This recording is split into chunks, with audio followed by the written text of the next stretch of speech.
Mark is buying a house with all of his hard-earned savings. David, on the other hand, is choosing to stay in a rented apartment, keeping his capital completely in the financial markets. Both of them are absolutely convinced that they have made the single best financial decision of their entire lives. Both of them are completely wrong because they have failed to calculate the massive, hidden costs that are quietly buried deep within the system. Mark looks at his newly printed title deed, feeling completely secure, while David stares at the green numbers flashing on his digital screen, believing he has finally beaten the system. But the financial markets in the real estate sector have an unforgiving, brutal reality. Today, I am going to show you the raw, uncensored numbers, the taxes, and the hidden commissions. By the time we reach the end of this 20-year journey, the actual difference in their net worth and the heavy psychological price each man pays will leave you absolutely shocked. To make this comparison absolutely fair, we must establish a perfectly equal starting point. Mark and David are both 28 years old. They live in the exact same high-growth city, share the same social circle, and earn an identical net monthly income of exactly $4,000. Over years of disciplined budgeting, working long shifts in stressful corporate environments, each has managed to accumulate a cash nest egg of exactly $50,000. There is only one variable separating their paths: what they decide to do with this capital. Mark uses his $50,000 as a 20% down payment to purchase a residential property valued at $250,000. He secures a 30-year fixed-rate mortgage. His monthly mortgage payment, excluding taxes, comes out to exactly $1,400. David, meanwhile, chooses to rent a similar apartment in the same neighborhood for exactly $1,000 a month. He commits to investing the $400 difference every single month. Furthermore, he deploys his entire $50,000 cash savings immediately into the markets. He puts his entire capital into a globally diversified S&P 500 index fund, trusting the long-term growth of the broader stock market. The first 3 years pass like a beautiful, optimistic dream for both characters. Mark experiences the unmatched pride of homeownership every single day. He paints his living room walls his favorite shade of green, installs custom wooden bookshelves, and hosts lively weekend barbecues. Whenever his friends visit, they shower him with praise, reinforcing his high social status. Everyone tells him how smart he is for building equity instead of throwing money at a landlord. These words make him feel incredibly secure, and even though the $1,400 mortgage stretches his budget, he gladly pinches pennies elsewhere. On the other side of town, David's life looks far more ordinary. David is still just a tenant. Whenever a pipe leaks, he must wait for the landlord's delayed response. His relatives often ask him when he is finally going to buy a real home. David simply smiles. His true motivation is not social approval, but the compounding growth of his portfolio. Over these 3 years, his index fund yields an average annual return of 8.5%, with dividends automatically reinvested. To maximize his potential, David dedicates his spare time to learning new high-income skills online. He starts a modest freelance consulting business, quietly adding small amounts of extra cash to his investment accounts. By the end of the 3rd year, Mark's home has appreciated to $272,000. David's investment portfolio, fueled by his initial capital and monthly $400 contributions, has crossed $67,500. Both men are deeply satisfied, completely unaware of the financial storms ahead. As they enter the 5th year, the cold mathematics of the real world crash down. Mark's home reaches a nominal market value of $285,000. However, Mark learns that his $1,400 mortgage is only a fraction of the actual cost. The local municipality reassesses property values, and his annual property tax bill jumps to $3,500. On top of that, His monthly maintenance fees rise to $150. Then, during a brutal winter, his home's central heating system completely breaks down.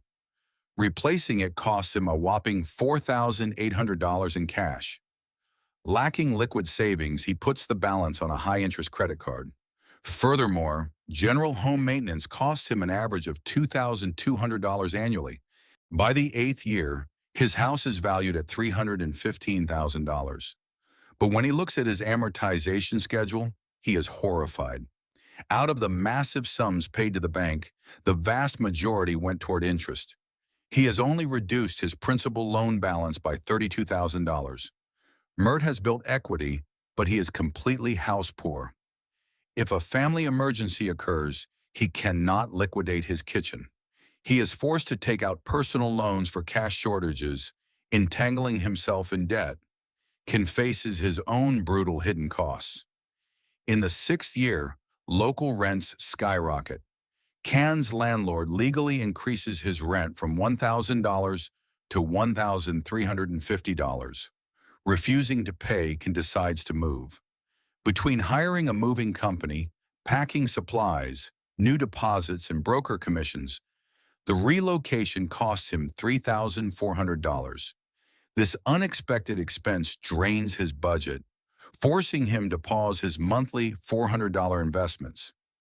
To make matters worse, markets do not move in straight lines. In the seventh year, a major macroeconomic shock hits. The SPCX fund suddenly plunges 18%. Cannes' portfolio drops from $88,000 down to $72,160. Seeing those red numbers makes his stomach sink. The money he saved by skipping vacations seems to have evaporated. This is the breaking point where amateurs panic and sell. However, Cannes stays incredibly disciplined. He views the crash as a buying opportunity and resumes investing. During these dark months, his digital side hustle saves his sanity. His Roman Warrior animation channel starts generating an average of $600 per month in advertising revenue. Staying stoic, can reinvest every penny into physical silver and undervalued fund shares. By the ninth year, markets fully recover, and his portfolio surges past $118,000. But we must acknowledge the heavy price Cannes pays. The mental fatigue of tracking global data and managing his digital business takes a massive toll on his mental health. While Mert relaxes on his couch, Cannes feels constant pressure to optimize his portfolio. By the 10th year, Mert's total out-of-pocket expenses, including his down payment, mortgage, taxes, and maintenance, reached $245,000. Cannes, on the other hand, has paid $152,000 in rent over 10 years. His personal capital contribution to his investments stands at $105,000. As numbers grow larger, the rules of the game shift dramatically.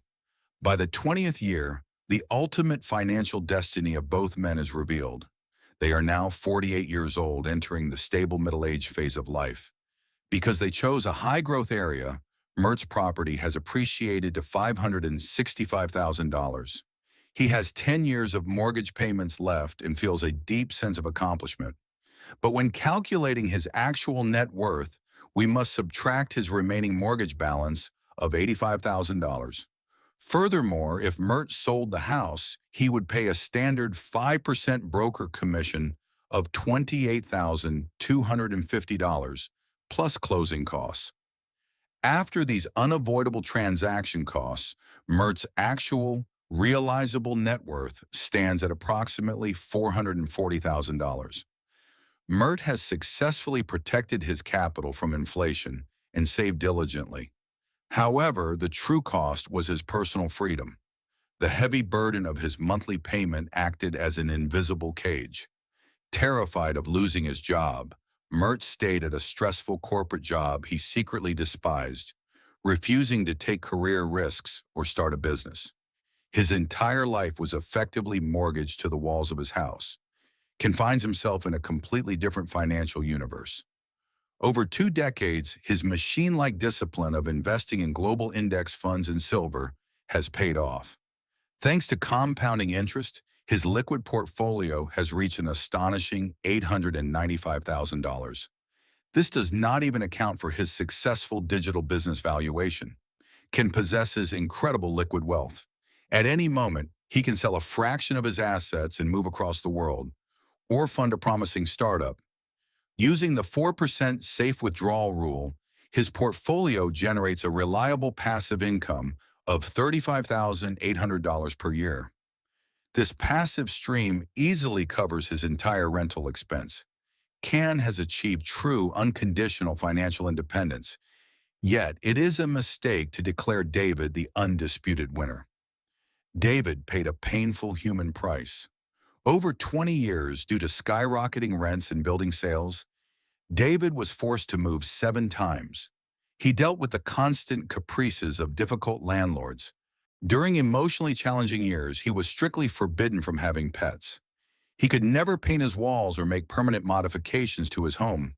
Because he moved so frequently, he never put down deep roots or established lasting bonds with neighbors. He sacrificed decades of basic psychological comfort and stability simply to watch digital numbers grow. Mark built a stable sanctuary, while David built a liquid money machine. Both men paid a massive price. If I only showed you Mark's astronomical maintenance costs and the hundreds of thousands wasted on bank interest, I would be just like every other biased financial influencer. The truth is that the real estate market possesses an incredibly powerful weapon that the stock market lacks: leverage. Let us analyze this profound math. When Mark bought his $250,000 home, he only invested $50,000 of his own cash. The bank provided the rest. However, when the property appreciated, that growth rate applied to the entire $250,000 asset, not just his initial $50,000. Mark used the bank's money to multiply his wealth. Furthermore, in a world of persistent inflation, Mark's fixed-rate mortgage became his greatest ally. While the dollar's purchasing power steadily eroded over 20 years, Mark's monthly payment remained locked at $1,400. What felt like a massive burden in his 20s became a trivial expense in his 40s as inflation pushed wages upward. Inflation eroded his debt while inflating his home's value. This mechanism is a powerful wealth-building tool. On the other hand, when we analyze the pro-investing argument, we must address complex human psychology. For David to reach $895,000, he had to behave like an emotionless robot for 240 months. He had to resist the powerful urge to panic sell during brutal crashes and maintain a strict lifestyle while peers bought luxury cars. The harsh reality is that 90% of average individuals simply do not possess this extreme self-discipline. When markets crash, most people panic and sell at the absolute bottom. For these individuals, a home mortgage serves as a brilliant forced savings plan. A person can easily skip a stock market contribution to buy a television, but they will never skip their mortgage payment. The terrifying threat of foreclosure forces them to remain disciplined. Real estate protects undisciplined people from their own worst impulses. Now that we have stripped away the myths, which path is the right one for your unique life? The answer depends entirely on your personal circumstances and emotional makeup. You should choose Mark's path of buying a home if you value stability and peace of mind above all else. If you plan to remain in the same city for at least 10 years, want to raise a family in a stable neighborhood, and have a secure job, home ownership is an excellent anchor. If the complex world of market volatility and global economic data stresses you out, then buying a home is the safest route to secure your future. It removes landlord stress and gives you a physical sanctuary. Furthermore, banks will lend you massive amounts of cheap capital to buy real estate, leverage you cannot access for stock market investments. Conversely, you should choose David's path of renting and investing if you are young, highly ambitious, and value your personal mobility. If there is a high probability that you will change careers, start a business, or move to a different country, Tying up your capital in a liquid property is a strategic mistake. Renting keeps you agile, allowing you to seize lucrative opportunities without a 30-year debt obligation. However, you must only choose this path if you possess the unwavering financial discipline to actually invest the difference. If you rent but spend your extra cash on luxury clothing, fine dining, and depreciating assets, you will end up 20 years from now with absolutely nothing. At the end of the day, there is no single universal winner in this grand financial debate. Real wealth is never just about the final number on a balance sheet. It is about aligning your financial choices with the way you actually want to live your life. The real trap is blindly following society's expectations without understanding the heavy financial and psychological prices you will inevitably pay. Do you want the physical security of home ownership, even if it means sacrificing career flexibility and liquidity? Or do you want the borderless freedom of liquid capital, even if it means sacrificing geographical stability and emotional grounding? Only you can answer this question, and the decision you make will shape the entire trajectory of your life. Choose wisely because your money is always listening.